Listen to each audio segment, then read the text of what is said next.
How do you allow people to live at lower costs than they've done historically and for much longer times in space? Well, that's what VAST is set out to do. VAST is a company that has the goal of creating the first private space station. I didn't know anything about them a few years ago, and then all of a sudden they burst onto the scene with a very ambitious and aspirational timeline. Right now, VAST is 650 people. We add 10 people every week. More than 70% of that is in engineering and manufacturing. VAST's whole approach has the potential to upend the space industry. It also has the potential to go incredibly wrong, and you can see a person light $1 billion on fire.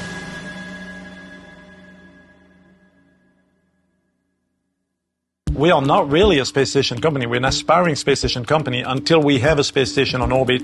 So you obviously have an extremely aggressive timeline. How do you make it so that you are launching in just a few years? We'll be doing it 5 times cheaper and 5 times faster than any other space station that has ever been built. We're investing $1 billion from our investor and founder, Jed McCaleb, to build Haven 1, to win the NASA competition, to replace the ISS. NASA has officially decided that we are going to retire the International Space Station by 2030.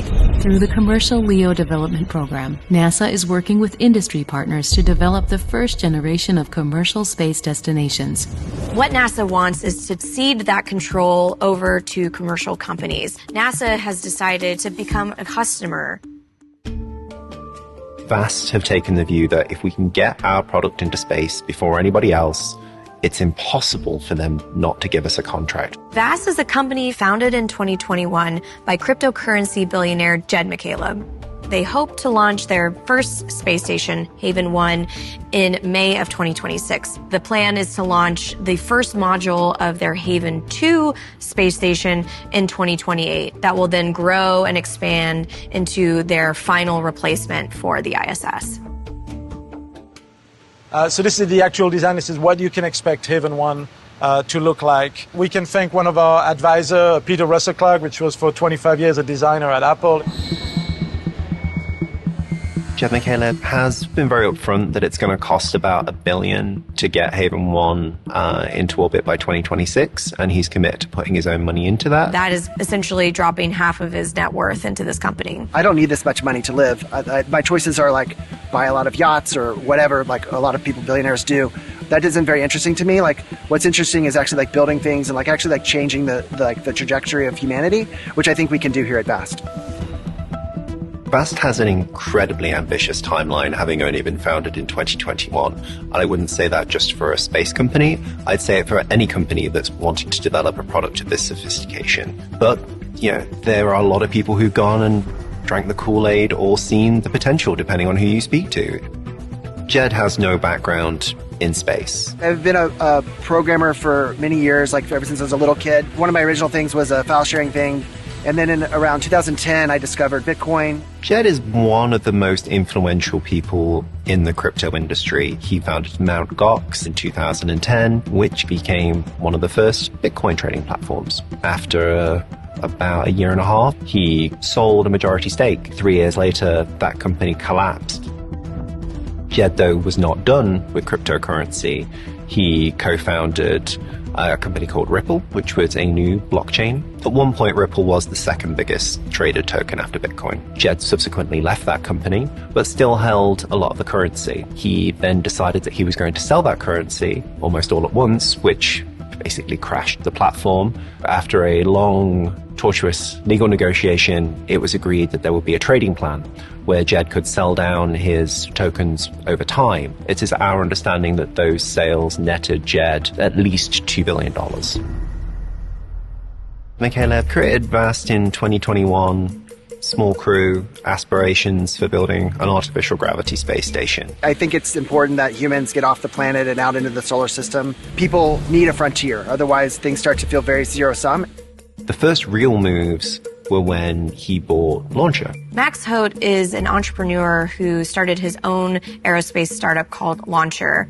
Was developing a rocket and an engine, as well as created a few test satellites. And they launched those satellites into orbit, but both of those satellites suffered some kind of failure once they reached space. This all raises the question if VAST is the one to create the next space station. Other companies in the industry certainly have more of a space pedigree than VAST does. For example, Axiom Space, their previous CEO ran the International Space Station. VAST haven't done things that other companies have done in terms of putting in a viable product. VAST at this point is still essentially a giant science project. The International Space Station took years of planning, over a decade to build, multiple partner nations to work together to put it into space. For VAST, they've kind of gone from 0 to 60 in a really short time frame, and they still need to develop the vehicles, the complicated technology, and the physics that all go into keeping humans alive on a space station in orbit. One of the key facilities or the heart of our manufacturing capability and vertical integration is the machine shop. Okay. So this is the team and the machine that turn raw material into parts of the shape we need to then integrate on Haven 1. This machine is a pretty big mill that can do large parts, and it's literally sculpting. So you start with a big piece of metal and you basically carve it using a mill. This is probably one of the flight parts of Haven 1 that will go to orbit. This specific part will take days to make. Yeah, 3 days. How long do you think it'll take? Around 3 days. 3 days? If we purchase it, maybe 6 months, and then sometime you're chasing it and it takes 8 months. There's been a recent vertical integration trend in the space industry, led predominantly by SpaceX and Blue Origin. Rather than source your components, you build everything in-house. I'm assuming this is some kind of hatch. There's not a lot of providers or market for buying space station hatch. So this is a clear item that you need to develop in-house. VAST are hiring people every day for every unit across their industry. Like living legend, Drew Forstall, the man worked for NASA for 23 years, was the head of the astronaut crew. He actually worked on repairing the Hubble telescope in space before he retired. So Drew accepting to come and work on VAST and help be a cheerleader for the company shows that he certainly believes that they have a real shot of producing a genuine product. Having lived in space for 6.5 months, I have a good understanding of what works in space and what doesn't. So what we developed here for our crew members is what I believe to be a more comfortable environment to sleep in, a system that applies constant pressure over our bodies so that we can experience sleep that's similar to what we experience on Earth. I could fall asleep here. So a key technology we need as a space station company is the ability to handle micrometeorite strike that might happen, so small object in low Earth orbit that can arrive and potentially create a safety risk for the crew.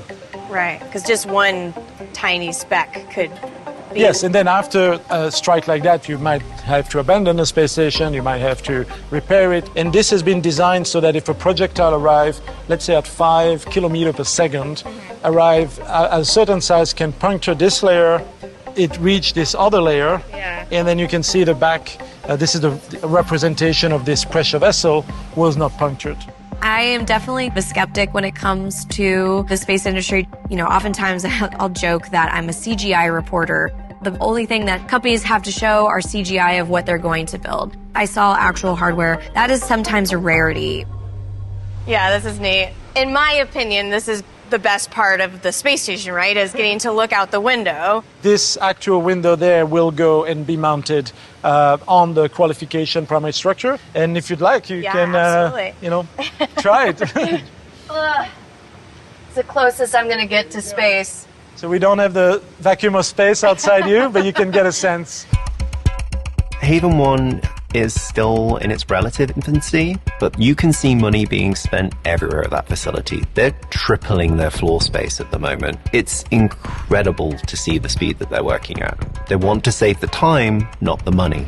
So just to create this article, we created 3 times more than we needed, so that if we had a problem, we could quickly make another ring, for example. Private industry needs to act fast. I would say comparing the cultures of NASA to any private sector company is really not an apples to apples comparison. Government tends to be much slower in decision making. It could be a very good thing that they're doing this way. It could show other companies that you don't have to, work out all the kinks before you can run, essentially.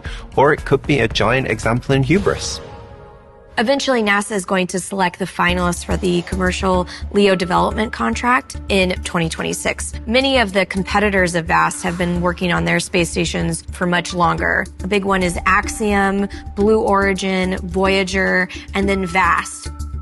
The NASA CLD contracts could be very lucrative for commercial companies, potentially worth billions of dollars. So for us, it's a matter of existence to win that competition. We don't think that without NASA as an anchor customer, right now, the market is there for us to exist after that. And I think that goes to show just how valuable NASA contracts still are. So as vibrant and as influential as the commercial space economy has become, NASA is still the biggest player in town. But when it comes to getting anything into space right now, SpaceX is kind of your bread and butter. And VAST has multiple contracts with SpaceX. It definitely caught the attention of the space industry. It's one thing to say that you're going to build a space station, and it's another to say, hey, I've actually secured a launch contract to build this station and a contract to send people to it as well. We obviously are a customer of SpaceX. We pay them money to get us to our space station, but strategically and long term, we fully align with them, and we are all in on that relationship because we want to be joining them on their quest to Mars, and we want to be contributing to that. VAST is leveraging various hardware that SpaceX has perfected over the last few years, the biggest one being SpaceX's Falcon 9 rocket. It's the most prolific rocket in the world, and it's the main rocket that SpaceX uses to launch satellites and people into orbit. Haven 1 is designed to fit on top of one single Falcon 9 rocket, and then once that space station is in orbit, VAST will be using a SpaceX crew capsule to launch their own crew of astronauts to the Haven 1 space station to make sure it's viable and that it is working properly. We asked Jed and Max if they own Teslas, having seen them all over the parking lot. They both said yes. But Max drives the Cybertruck, and Jed, got a Model 3, so make of that what you will. So we're going to see the actual article now? Yeah, the qualification primary structure in right here. So this started as a flat panel. It was milled, it was rolled, and we looked at the window. So this metal piece is actually bolted in. Mm-hmm. So we are removing this, and then we're adding the window right there so we can test the window in the pressure test. The one that we saw. And then on the other half is where the hatch goes. Okay. And so then you have a full primary structure with the hatch and the window ready for proof testing. There's a lot of uncertainty right now in terms of the future of NASA. There's a lot of concern that these space stations won't be ready by 2030. It's a very complicated type of endeavor, obviously dictated by very complicated physics.